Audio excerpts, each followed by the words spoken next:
The morning sunlight poured in through the wide windows of Palmer's Cafe, bathing the rustic wooden tables in gold. Ethan Blake stood behind the counter, humming softly to the indie track playing on the radio. The cafe had been slow that week, and even now, only a few customers milled about, mostly regulars who preferred the quiet charm of the place over flashy franchises. He glanced at the tip jar, mostly filled with coins and a couple of folded dollar bills, then at Mrs. Palmer, the elderly owner, dozing in her chair near the corner with a half-finished crossword puzzle in her lap. Ethan smiled. This cafe wasn't just a job, it was home. The bell over the door jingled again. Ethan looked up and paused. A woman walked in wearing jeans, sneakers, and a gray hoodie with the hood half pulled up. Her posture was straight, her movements fluid, but her eyes were tired. The kind of tired that doesn't come from lack of sleep, but from carrying the weight of a world no one else sees. She walked up to the counter, scanning the chalkboard menu. "Caramel oat latte," she said softly. "You got it?" Ethan replied, starting the machine. "Cold morning. This'll warm you up quick." "Yeah," she said faintly, rubbing her fingers together like she'd just escaped a blizzard. "Something like that." When he handed her the steaming cup, she reached into her bag and pulled out a black card. He swiped it once. Declined. Tried again. Same result. "Huh," Ethan murmured. "That's weird. Want to try another card?" The woman looked genuinely puzzled. She fished out a second card. Declined. Her shoulders stiffened. I have no idea why this is happening. I literally just... "Hey," Ethan said gently, already sliding the cup toward her. "Don't sweat it. It's on me." She blinked. "What?" He shrugged. "No one should be denied caffeine over a card glitch. It happens." She hesitated, lips parting like she wanted to argue.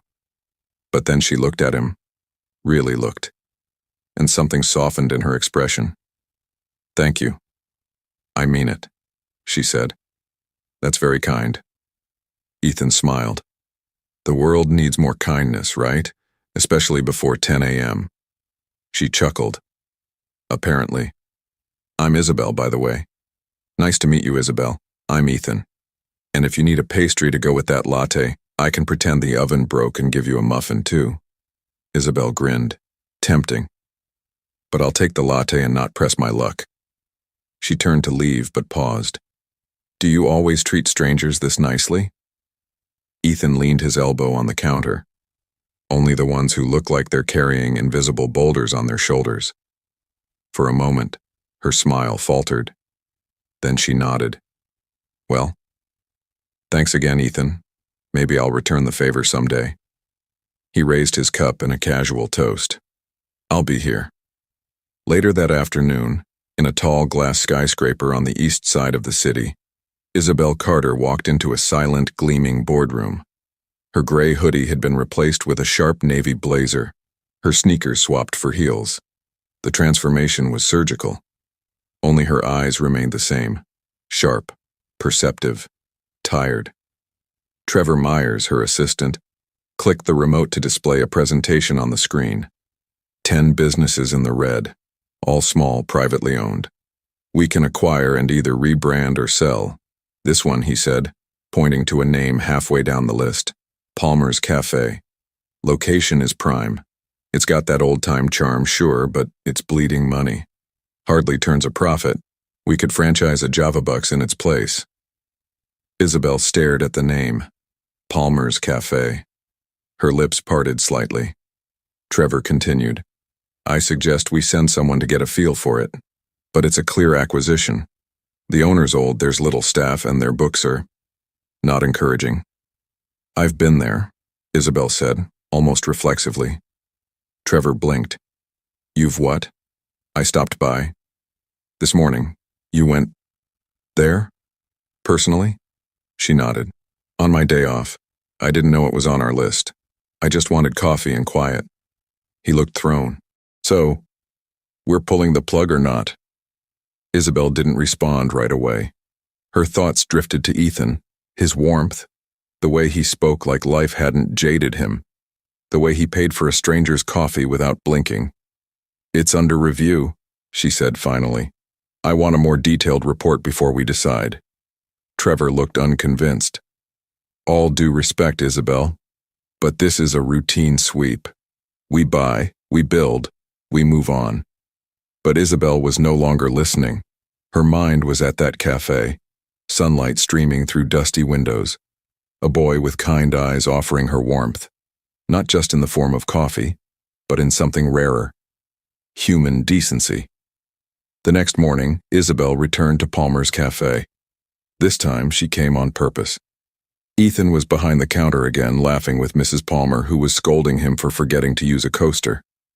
Isabel stepped in quietly and ordered the same drink. "No card issues today?" Ethan teased gently, recognizing her. "Not today," she smiled. "Back for the caffeine or the ambiance?" "Both. And maybe the book recs. You mentioned the Midnight Library last time?" "Ah, yeah. You'd like it. A story about choices and regrets. It's heavy but beautiful." "You read a lot?" she asked, taking a seat by the counter. Ethan shrugged. "It's my escape hatch." She smiled at that. Escape from what? He looked around. Uncertainty, the rent, the worry that this place won't be here next year. "You care about it that much?" He nodded. "Mrs. Palmer gave me a job when I couldn't even afford a bus ticket. She's family. This place, it's all heart." Isabel looked around. Really looked. The worn but clean floors, the mismatched chairs, the framed photos of local poets and high school sports teams. It wasn't flashy, but it was alive. Something about that made her chest tighten. She didn't tell him who she was. Not yet. Instead, she simply said, "I think this place matters more than most people realize." Ethan smiled, handing her a fresh muffin. "Then I'm glad you're one of the people who sees it." Isabel found herself returning to Palmer's cafe more often than she cared to admit. At first, she told herself it was the coffee, then the quiet. But after the fourth visit in a week, it became clear. It was Ethan. There was something about the way he moved, unhurried, present. In a world where everyone rushed towards something, he seemed content exactly where he was. Their conversations were effortless, unforced. They talked about books, music, food trucks, and once, about the stars. But never about work, never about who she really was. She liked that. On Friday morning, the cafe buzzed with its small but loyal crowd. Isabel slipped in, still dressed down, jeans, loose top, hair in a bun. She waved at Ethan from the doorway. "You're becoming a regular," he said, setting a fresh caramel oat latte on the counter. "You're becoming my caffeine dealer." She shot back. "Guilty. Want your usual table?" "Only if I get my usual muffin, too." He grinned. "Coming right up." As she took a seat by the window, she noticed an older woman behind the counter chatting with Ethan. Mrs. Palmer, she guessed. The woman looked at her, then whispered something to Ethan with a curious smile. He chuckled and shrugged. Probably teasing him again, Isabel thought. When he came over with the muffin, she tilted her head. "Do you two have a mother-son dynamic or something?" "Pretty much," he laughed. "She took me in a few years ago when I was in a rough spot. I'd just left a job that drained the soul out of me. No direction. She hired me, gave me this safe space. I owe her more than I can explain." Isabel's smile softened. "That's rare. Loyalty like that." He nodded. "It's why I'm worried. Business hasn't been great. Rent's going up, foot traffic's down. And the landlord, he's itching to sell the lot to a chain." Something heavy dropped in Isabel's chest. She knew this already. Palmer's Cafe was on Carter Ventures' acquisition list. And unless she interfered, it would soon become another branded coffee franchise with soulless lighting and overpriced pastries. "You ever think of buying it yourself?" she asked. Ethan gave a short laugh. "If I could afford to, absolutely. But I'm barely scraping by. My dream is to one day turn this into a creative hub. Coffee, books, maybe open mics or art classes for the community. But dreams don't pay the bills. Isabel stared at him, her heart tugging harder. She returned to her office later that afternoon and found Trevor waiting with updates. "Good news," he said briskly. "We've finalized all assessments. Palmer's Cafe is a done deal. We're ready to send in the offer next week." Isabel hesitated. What if we didn't? Trevor blinked. Didn't what? Didn't buy it. Or, what if we restructured the offer into something softer, community-based, a joint investment instead of a takeover? Trevor raised an eyebrow. "We don't do soft, Isabel. We do efficient, profitable. This cafe's barely staying alive. Nostalgia doesn't pay shareholders." She didn't respond. Trevor leaned in. "You've been there again, haven't you?" She looked up sharply. "Yes." "And what I saw wasn't just a struggling cafe. I saw a place that means something to people, that still has heart, and heart doesn't generate quarterly returns." Isabel's voice cooled. "I'm the CEO. If I say we revise the approach, we revise it." Trevor said nothing, but the tension in the room sharpened. The next day, Isabel walked into the cafe later than usual. Ethan was wiping down tables, his dark blue apron dusted with flour. "Rough day?" she asked. He looked up, surprised, then smiled. "More like a rough week. Our vendor just hiked prices again. And the plumbing's acting up. If this place makes it through the month, it'll be a miracle." "Maybe miracles look like regular people who care enough," she said softly. He gave her a curious look. "That's something my mom used to say." "I like her already." Isabel smiled. He slid a cup toward her. "On the house." She raised an eyebrow. "Again?" "You've more than paid me back with the book recs and conversation. You make the place feel lighter." A pause hung between them. Isabel took a breath. "Ethan, there's something I need to tell you." He studied her. "Okay, I wasn't completely honest about who I am." His smile faded slightly. "You're married?" he joked, trying to keep things light. "No. Worse," she said. "I'm the CEO of Carter Ventures." Silence. Ethan blinked. "The investment firm?" She nodded slowly. He leaned back against the counter, expression unreadable. "Okay. And Palmer's Cafe is on our acquisition list. I didn't know it the first time I came in, but I found out later. I kept coming back because I wanted to understand. Then I met you and Mrs. Palmer, and I couldn't treat it like just another line on a spreadsheet." Ethan's jaw tightened. "So you've been evaluating us this whole time?" "No," she said quickly. "Not like that. I came back because I genuinely wanted to be here. With you. I didn't plan any of this, and I've been trying to stop the acquisition."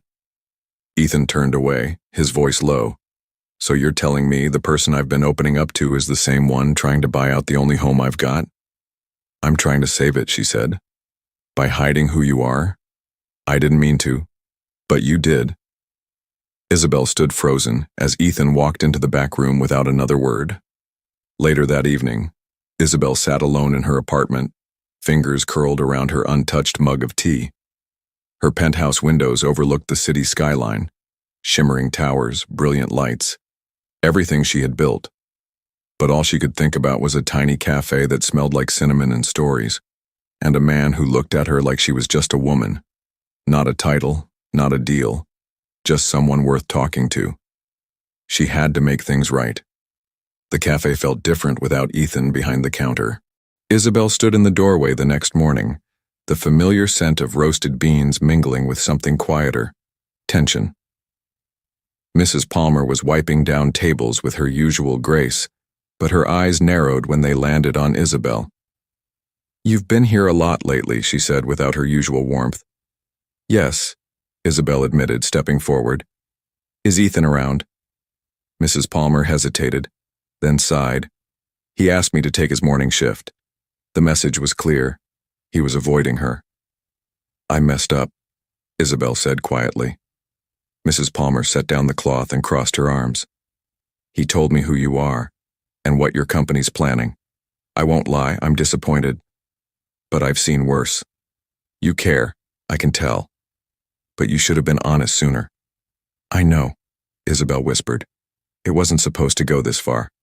I just wanted to feel normal. Then I met Ethan, and suddenly this cafe wasn't just another name on a report. Mrs. Palmer studied her for a long moment. Then fight for it. But not just with words. Show him. Show all of us that you mean it. Back at her office, Isabel did something she hadn't done in years. She went off script. She called an emergency board meeting and pitched a new initiative, Carter Community Investment Fund, a program designed to preserve small, culturally significant businesses by providing shared ownership, infrastructure support, and digital upgrades. It won't just be philanthropy, she told the board. These cafes, bookstores, and diners are the soul of our neighborhoods. If we uplift them, we build loyalty, brand value, and long-term sustainability. Palmer's Cafe will be our pilot. Trevor looked skeptical. You're rewriting our entire acquisition model for a coffee shop? No, Isabel said firmly. I'm rewriting it because it's the right thing to do. Palmer's is just the beginning. The room was quiet for a beat. Then one of the senior board members said, Let's see the numbers and projections.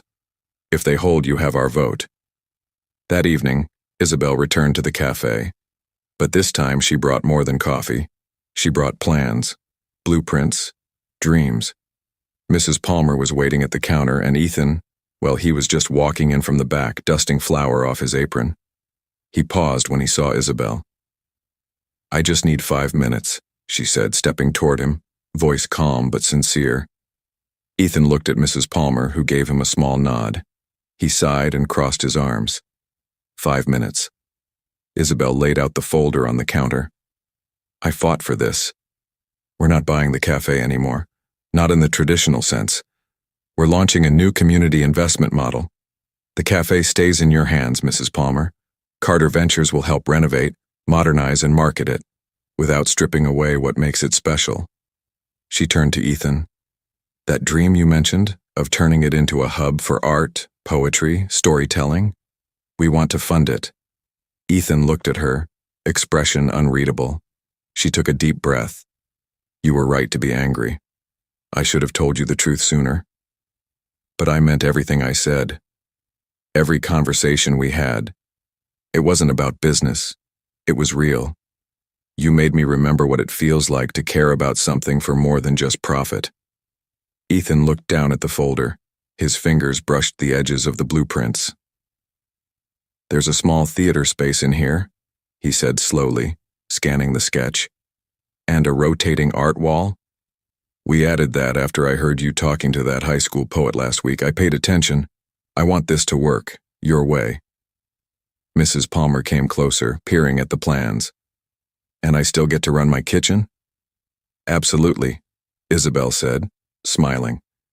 With a new oven, if you'd like. Silence settled between them. Then Ethan said, You're not like most CEOs, are you? I used to be, she admitted. But then a kind barista gave me coffee when my card failed and asked for nothing in return. He reminded me that people matter more than numbers. He laughed softly. That barista sounds too good to be true. He's very real, and very hard to forget. Their eyes met, this time without the weight of secrets. 2 months later, Palmer's Cafe Creative House opened with a ribbon-cutting ceremony, attended by local artists, poets, and musicians. The space had been transformed. Refinished floors, new lighting, cozy reading corners, a stage tucked into the back for open mic nights. A corner bookshelf had a handwritten sign, Ethan's Picks. Mrs. Palmer wore a custom apron embroidered with the words, Queen of the Kitchen. She ruled the pastry counter like royalty. And Ethan? He was in his element, hosting events, mentoring young creatives, and serving coffee with a smile that was even warmer than before. Isabel stood near the window, sipping her usual caramel oat latte. She wasn't in a suit, just jeans and a soft sweater, watching the life she'd helped protect unfold around her. Ethan joined her, bumping her shoulder playfully. I heard someone donated a top-grade espresso machine anonymously. She raised her eyebrows. Must have been someone who values strong coffee and second chances. Must have been. He took a sip of his drink. So, what now? You return to your empire and leave us artistic dreamers to our latte foam? Isabel smiled. Actually, the board just approved expansion of the initiative. We're looking at 2 other community cafes across the city. I might be around more than you think. Ethan grinned. Good. The creative director might need some corporate guidance, and the CEO might need coffee and inspiration. They stood in companionable silence, the buzz of laughter and soft jazz music filling the space. I'm glad your card declined that day, Ethan said suddenly. She turned toward him, surprised. Really? Yeah. Because if it hadn't, we'd never have met. And this place? It'd be gone. Isabel looked around, heart full. Sometimes the best investments start with a mistake. He raised his cup toward hers. To mistakes. To second chances, she added. They clinked their cups. And outside, the evening sun cast a warm glow across the cafe windows, lighting up a place where friendship, dreams, and redemption were brewed fresh every day. The soft hum of conversation drifted through the newly expanded Palmer's Cafe Creative House, now twice its original size but still steeped in the same warmth and charm. Wooden beams lined the ceiling, fairy lights twinkled above mismatched tables, and the gentle scent of cinnamon scones and roasted espresso filled the air. On the far wall, a framed photo hung proudly. Opening Day, Palmer's Creative House. Below it, a quote in handwritten script read, "Kindness doesn't cost as much as it should. Ethan Blake." The cafe had become a local landmark, not for its size or scale, but for its soul. There were weekly poetry readings, afternoon writing workshops, teen art showcases, and community roundtables. Kids scribbled on chalkboard walls while retirees debated novels over steaming cups of tea. Every corner told a story. Near the front window, Ethan stood in his usual spot, sleeves rolled up, hands dusted with flour from a batch of pumpkin muffins. He glanced around the room, pride glowing in his eyes. Behind him, Isabel stepped out of a meeting room carrying a folder marked Carter Ventures, Community Expansion Phase 3. She looked more relaxed now, more herself. Blazer traded for a soft cardigan, power heels replaced with sneakers. She spotted Ethan and made her way to the counter. Full house today, she said, sliding onto a stool. Only because someone believed this place was worth saving, he replied. She smiled. We both did. He poured her a latte, extra caramel, just the way she liked it. Board approved the next round of cafes? She nodded. And they want you involved in designing the creative layouts. He mock gasped. Me? The barista with the chalkboard and stubborn ideas? The barista who taught a CEO how to care again. She reached for her cup, their hands brushing gently, and just for a moment, amidst the warmth of laughter and brewing dreams, it didn't matter who built what, who saved whom, or how it all started.